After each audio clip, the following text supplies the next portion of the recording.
Cette école a été envahie par un monstre énorme, horrible et vraiment terrifiant. Tout a commencé lorsque Seong-mi est apparu pour se battre contre Miho, simplement pour prouver qu'il était le meilleur combattant. Il s'était lancé, mais a été mis au sol d'un seul mouvement. Mécontent, il a pris un vase et l'a fracassé sur la tête de Minho. Seong-mi a déclaré qu'il s'assurerait que Minho ne puisse plus jamais bouger. C'est alors que Minho a aperçu une créature sombre qui a tué Seong-mi. Peu après, un professeur et plusieurs élèves sont arrivés sur les lieux. Minho a été conduite au bureau du directeur. Le professeur lui a expliqué que la police et les parents de Seong-mi étaient en route. Il lui a demandé ce qui s'était passé, a écouté son récit et lui a demandé s'il avait plus de détails sur cette créature.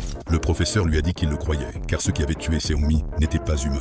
À ce moment-là, la mère de Seong-mi est arrivée en demandant si c'était lui qui avait tué son fils. Elle s'est jetée sur Miho, l'a traité de monstre et a tenté de l'étrangler. Au milieu de la scène, elle a aperçu son fils par la fenêtre, s'est approchée et a dit qu'elle savait qu'il était encore en vie. La créature est alors apparue à côté d'elle, l'a attrapé et l'a dévoré. Elle s'est ensuite approchée de Miho, a ouvert grand la bouche, puis est passée à côté de lui. Des militaires sont arrivés sur place. Miho a tenté de courir vers eux, mais la créature l'a attaqué. Il a réussi à s'échapper en tombant, s'est approché des soldats qui lui ont ordonné de rester immobile. C'est alors qu'il a aperçu une autre créature parmi eux.